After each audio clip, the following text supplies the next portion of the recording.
कहानी की शुरुआत बर्लिन से होती है। एक होटल के कमरे में लाशें पड़ी हैं और उसी कमरे से एक लड़का निकलता है जिसका नाम बेंजामिन होता है। वो सीधा पुलिस के पास जाता है। उसके पास एक खतरनाक साइबर माफिया से जुड़ी अहम जानकारी है, लेकिन वो एक शर्त रखता है। वो कहता है कि वो सिर्फ यूरोपोल की साइबर डिवीजन की हेड हाना को ही सब बताएगा। थोड़ी सोच विचार के बाद हाना मान जाती है और बेंजामिन के सामने बैठते हुए कहती है, अगर सब बताना है तो शुरुआत बिल्कुल शुरू से करो, ठीक अपने बचपन से। और यहीं से बेंजामिन अपनी कहानी बताने लगता है। बचपन से ही बेंजामिन कुछ बड़ा करना चाहता था। उसके सपने बड़े थे, लेकिन असल जिंदगी में वो हर वक्त खोया हुआ रहता था। उसके पैदा होते ही उसके पिता उसे छोड़कर चले गए थे और वो अपनी दादी के साथ रहता था। उसके पास अपने पिता की बस एक ही याद थी, वे गोलियां जो उसके पिता उसे दिए थे।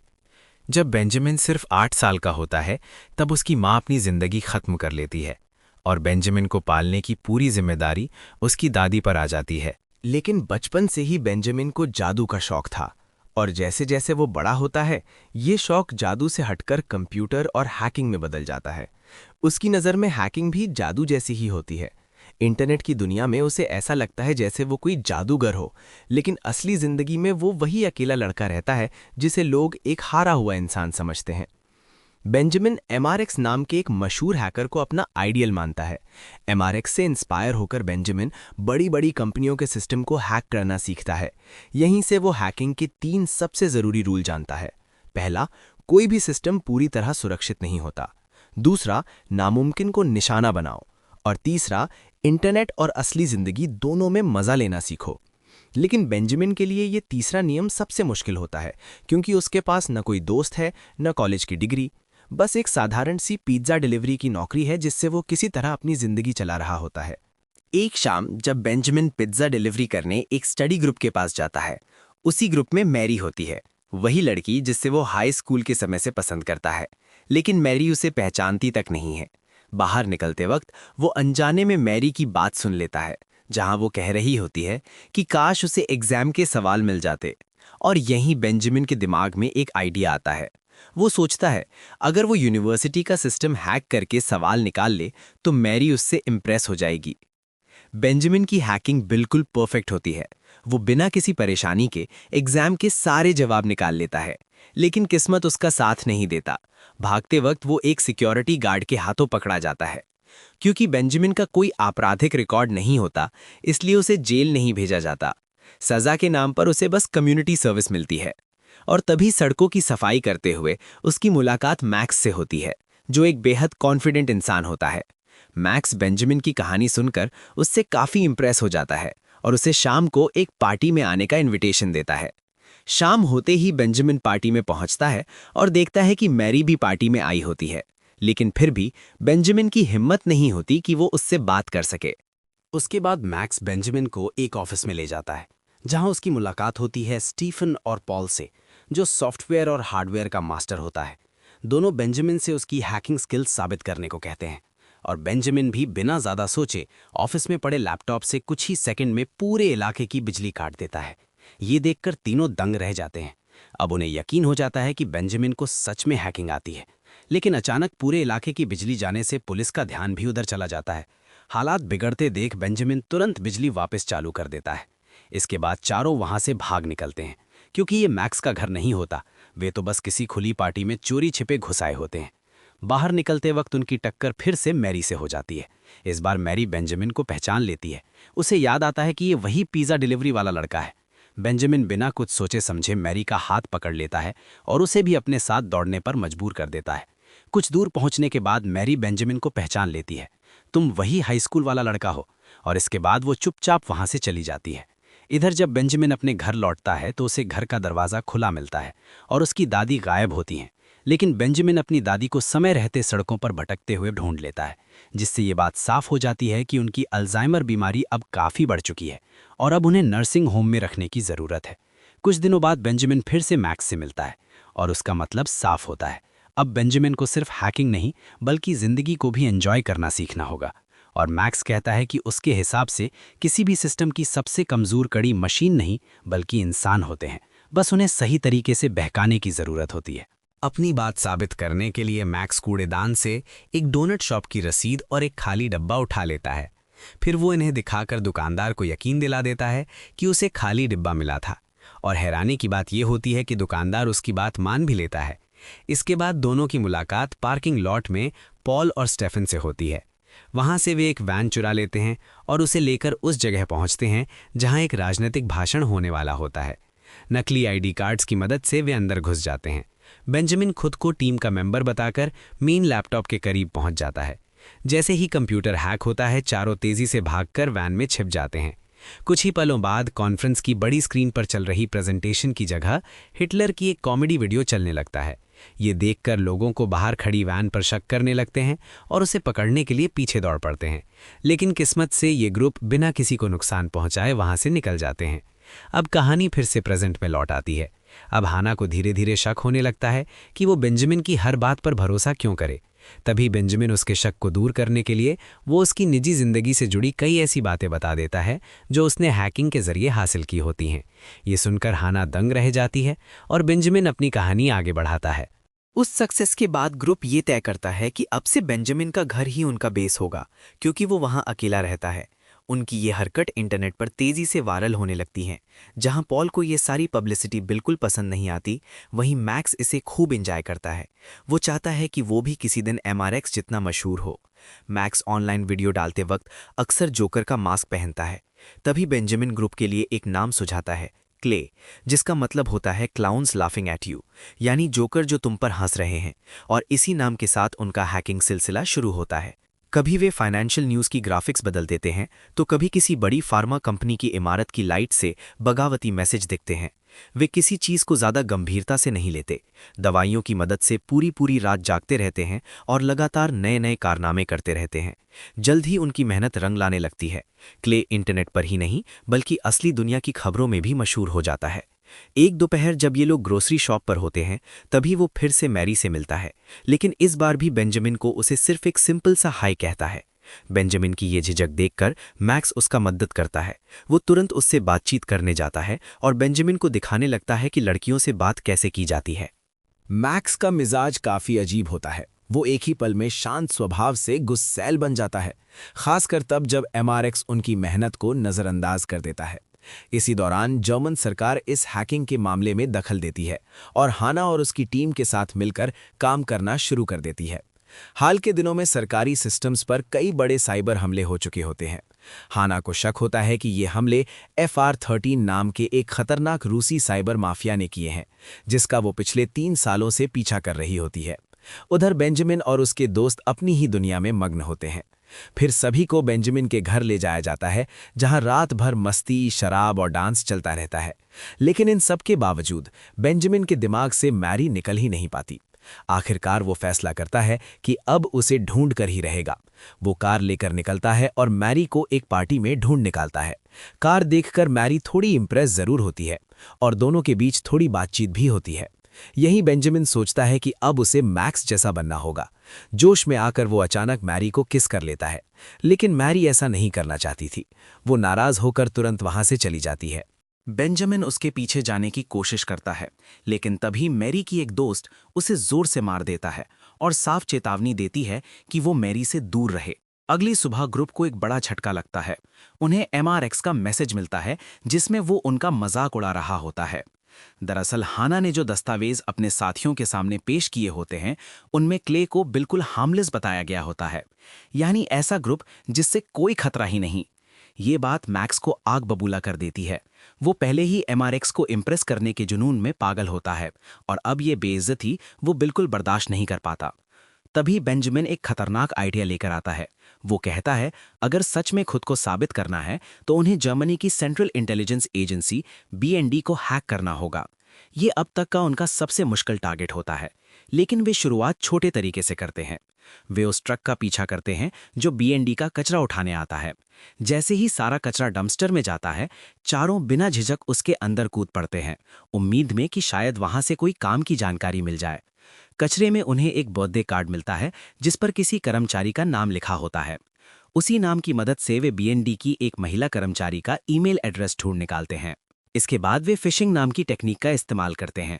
वे उसे एक नकली लिंक भेजते हैं जिसमें प्यारी सी तस्वीरें हैं। जैसे ही वो कर्मचारी उस लिंक पर क्लिक करती है, अनजाने में वो उन्हें अपने कंप्यूटर का पूरा एक्सेस दे देते हैं। हालांकि वे सीधे मेन सर्वर तक नहीं पहुंच पाते, लेकिन उन्हें उसके पर्सनल फाइल्स मिल जाती हैं। और क्योंकि वही महिला बिल्डिंग के एंट्री कार्ड्स बनाती होती है, क्ले उसके सिस्टम से अपने लिए 4 एक्सेस कार्ड ऑर्डर कर देता है। इन कार्ड्स की मदद से वे बिना किसी रोक टोक के सीधे सामने वाले गेट से बीएनडी की बिल्डिंग में घुस जाते हैं।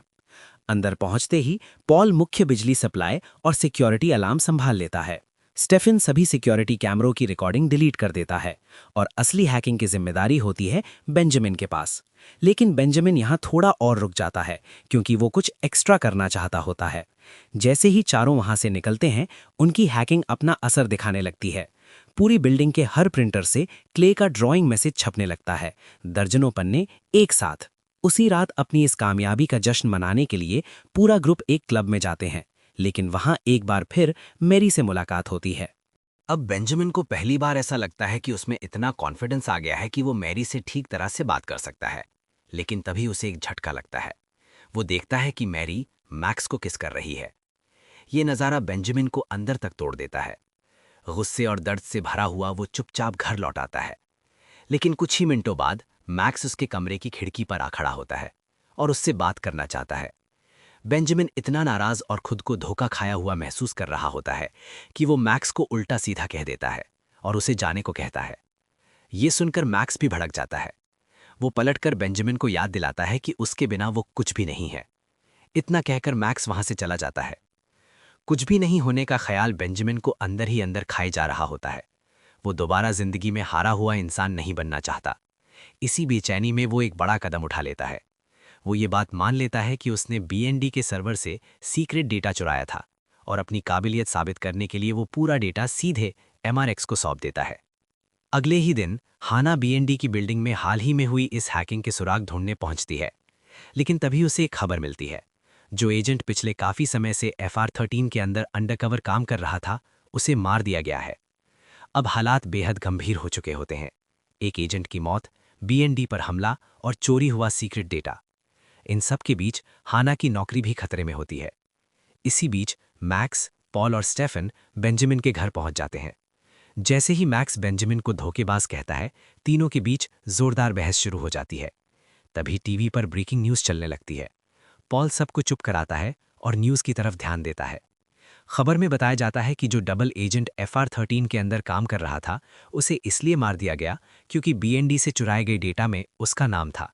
और ये भी साफ हो जाता है कि MRX उसी FR13 के लिए काम करता है। अब हालात और बिगड़ जाते हैं क्योंकि सरकार की नज़र में क्ले को एक आतंकी संगठन घोषित कर दिया जाता है। ये सुनते ही पूरा ग्रुप घबरा जाता है। स्टेफन तुरंत सब छोड़कर भाग जाना चाहता है। मैक्स चाहता है कि बेंजामिन खुद को पुलिस के हवाले कर दे क्योंकि उसके मुताबिक ये सारी मुसीबत उसी की वजह से आई है। लेकिन पॉल इसका विरोध करता है। वो साफ कह देता है कि वो किसी एक को सरेंडर करवा के बाकियों को बचाने के हक में नहीं है। तभी बेंजामिन सबको एक आखिरी रास्ता सुझाता है। वो कहता है कि अगर वे MRX और FR13 को पुलिस के हवाले कर दें तो वे सब इस मुसीबत से बाहर निकल सकते हैं। लेकिन तभी उनकी बहस अचानक रुक जाती है। दरवाजे की घंटी बजती है। दरवाज़ा खोलते ही सामने मैरी खड़ी होती है। वो बेंजामिन को ढूंढते हुए आई होती है क्योंकि पिछली रात वो अचानक गायब हो गया था। मैरी को लगता है कि बेंजामिन इस समय अजीब बर्ताव कर रहा है, लेकिन बेंजामिन को लगता है कि मैरी उसे हमेशा से एक अजीब और बेकार इंसान ही समझता है। यहाँ तक कि वो ये भी कह देता है कि काश उसने मैरी से कभी मुलाकात ही न की होती। वो यहाँ सिर्फ मैक्स को देखने आई होगी। इतना कहकर वो मैरी को वापस भेज देता है और दरवाज़ा बंद कर देता है। आखिरकार वो सभी इस बात पर सहमत हो जाता है कि अब उन्हें सीधे MRX तक पहुंचना होगा। लेकिन अब सब इतने ज़्यादा सतर्क और पैरानॉइड हो चुके होते हैं कि वे अपने ही नेटवर्क का इस्तेमाल करने से डरते हैं। इसीलिए वे पास की लोकल लाइब्रेरी के पब्लिक नेटवर्क का सहारा लेते हैं। उन्हें लगता है कि यहाँ वे सुरक्षित रहेंगे, लेकिन यही उनकी सबसे बड़ी गलती साबित होती है क्योंकि इसी नेटवर्क के जरिए हाना की टीम उनकी लोकेशन ट्रैक कर लेती है। उधर उम्मीद से कहीं ज़्यादा जल्दी बेंजामिन को MRX के प्राइवेट चैनल का एक्सेस मिल जाता है। डार्कनेट पर MRX उसका स्वागत करता है और उसे अगली जॉब के लिए एक फ़ाइल गिफ्ट करता है। बेंजामिन समय रहते वो फाइल डाउनलोड कर लेता है और ठीक उसी पल हाना कई पुलिस अफसरों के साथ लाइब्रेरी में पहुंच जाती है। लेकिन किस्मत से बेंजामिन आखिरी सेकंड में टेबल के नीचे छिपकर पुलिस की नज़रों से बच निकलता है। सीएलए को इतनी नज़दीक आकर भी पकड़ ना पाने की वजह से हाना को सस्पेंड कर दिया जाता है। इधर एमआरएक्स क्ले को अपनी अगली जॉब सौंप देता है। उन्हें यूरोपोल के सिस्टम में एक खतरनाक मालवेयर भेजना होता है जो दिखने में बिल्कुल असली जानकारी जैसा हो। इसे ही ट्रोजन कहा जाता है। क्ले इस मिशन के लिए हाँ कर देता है क्योंकि इस बार उनके पास एक मास्टर प्लान होता है। वे पहले ट्रोजन के अंदर ही एक दूसरा ट्रोजन छुपा देते हैं ताकि जैसे ही मिशन पूरा होने के बाद एमआरएक्स उस सिस्टम को एक्सेस करे, उसकी असल पहचान सामने आ जाए। सबूत मिटाने के लिए वे अपने सारे हार्ड ड्राइव तोड़ने लगते हैं। इसी दौरान मैक्स बेंजामिन से माफ़ी मांगता है। वो मान लेता है कि असल में उसे कंप्यूटर के बारे में कुछ भी नहीं पता। इसके बाद सारे ग्रुप यूरोपोल के हेडक्वार्टर का जायजा लेने जाते हैं, लेकिन यहाँ आकर उनकी कोई भी पुरानी चाल काम नहीं आती। यूरोपोल का कचरा एक पूरी तरह सिक्योर्ड बिल्डिंग में डाला जाता है। कोई भी उनके फिशिंग अटैक में नहीं फंसता और ऊपर से लेके नीचे तक हर एंट्री बंद होती है, यहाँ तक कि सीवर लाइन भी। इन्हीं सीवरों में एक जगह मैक्स के हाथ में एक कील चुभ जाती है और हालात और ज्यादा खराब हो जाते हैं। अब पूरा ग्रुप लगभग हार मानने ही वाला होता है।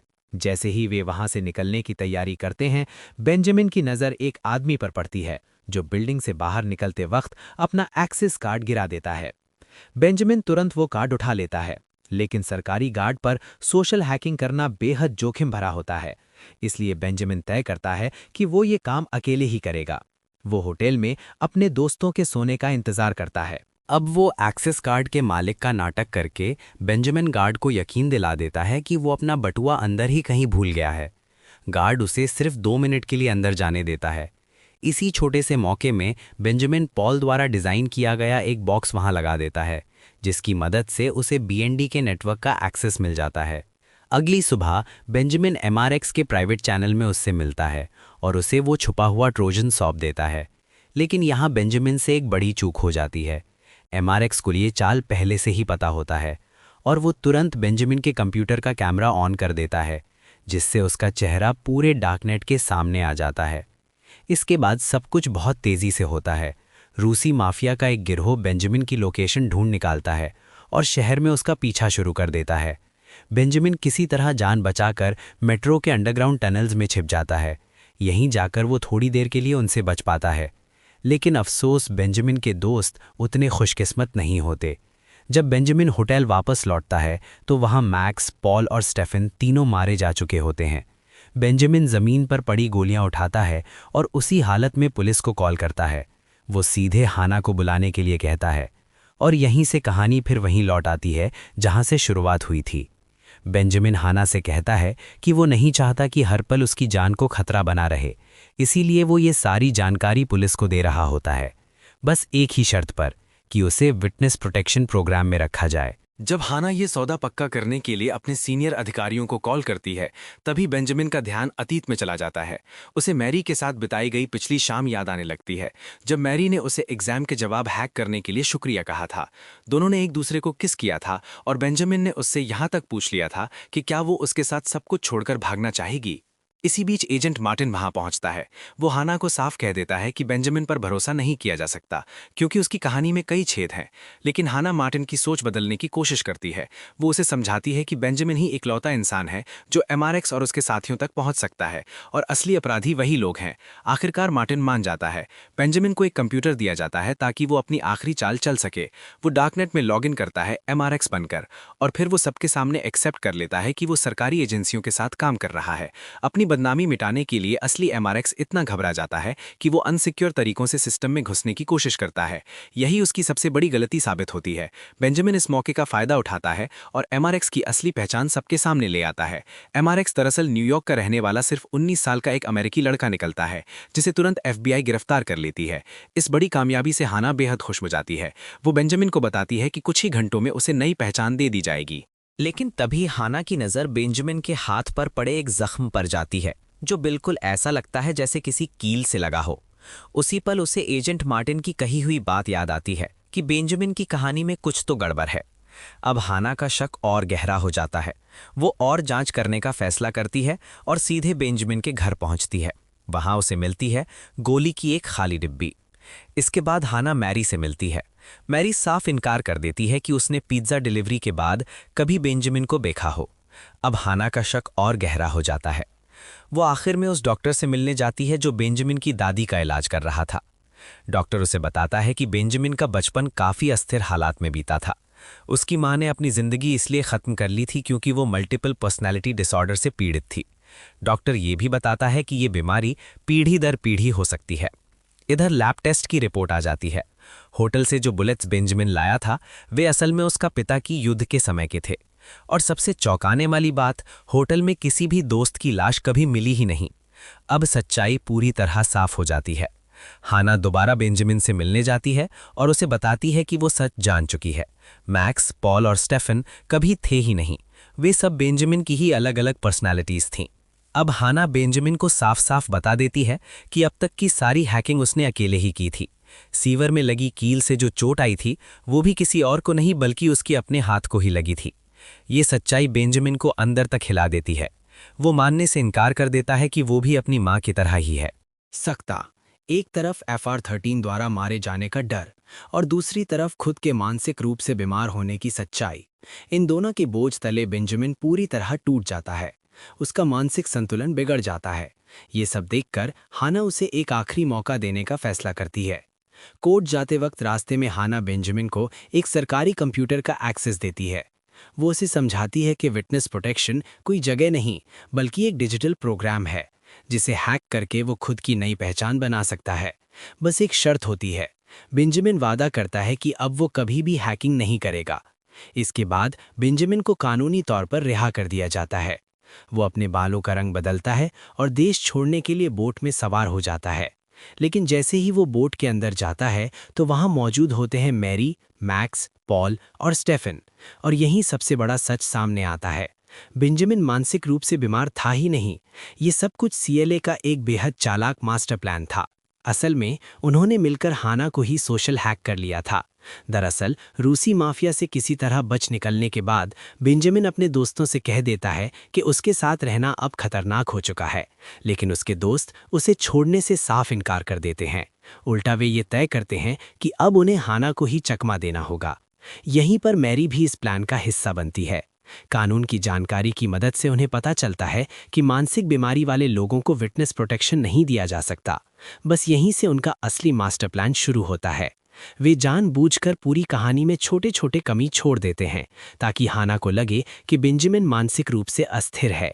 इतना ही नहीं, मैक्स के हाथ में लगी चोट से मेल खाने के लिए वे बेंजामिन के हाथ में भी वही जख्म बना देते हैं। और आखिरी टच के तौर पर वे बेंजामिन की पिता के बॉक्स से गोलियां निकाल लेते हैं ताकि पूरी कहानी और ज़्यादा सच्ची लगे। लेकिन इतना सब करने का मकसद ये थी कि बेंजामिन ने विटनेस प्रोटेक्शन में अपना नाम दर्ज ही नहीं किया था। असल में उसने सिस्टम से अपनी सारी जानकारी हमेशा के लिए डिलीट कर दी थी। इतना ही नहीं, उसने अपने दोस्तों मैक्स, पॉल और स्टेफन सबका भी डेटा मिटा दिया। एक नई जिंदगी शुरू करने के लिए पूरी तरह आज़ाद। इधर एजेंट मार्टिन एक प्रेस कॉन्फ्रेंस में इस पूरे ऑपरेशन की सफलता का ऐलान कर रहा होता है। उसी पल हाना को एहसास होता है कि उसे भी चकमा दिया जा चुका है। लेकिन हैरानी की बात यह होती है कि वो गुस्सा नहीं होती बल्कि हल्की सी मुस्कान मुस्कुरा देती है। उसके हिसाब से सबसे बड़े अपराधी पकड़े जा चुके हैं और अब वो दोबारा अपनी पोस्ट भी वापस पा चुकी है। और यहीं पर ये दिमाग हिला देने वाली कहानी खत्म होती है। रिमेंबर, सबसे कमज़ोर सिस्टम कंप्यूटर नहीं बल्कि इंसान का दिमाग होता है। अगर आपको ये वीडियो पसंद आया हो तो सब्सक्राइब करना मत भूलिए और ऐसे ही ज़बरदस्त मूवी रिकैप्स देखने के लिए नोटिफिकेशन बेल ऑन कर दीजिए।